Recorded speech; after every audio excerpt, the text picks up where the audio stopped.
Kikao chetu cha leo ni kujaribu kufanya tathmini ya mwaka tuliomaliza, lakini tunaondoka na mikakati gani katika utekelezaji wa bajeti hii ya mwaka 25-26 kwa malengo ambayo tumepewa.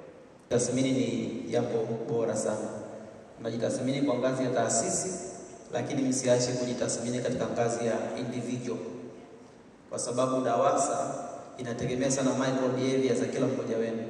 Tathmini kubwa ambayo mtendaji mkuu muizingatie ni tathmini ya wananchi. Beauty is in the eye of the beholder. Nyinyi mkijifungia hapa mkapigiana makofi tumefanya vizuri, tathmini halisi tutaiona kwenye maeneo ambao mmepewa kazi ya kutoa huduma.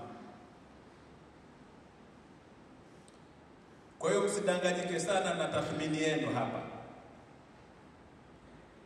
People do perceive things from their own point of view, from their own perspective.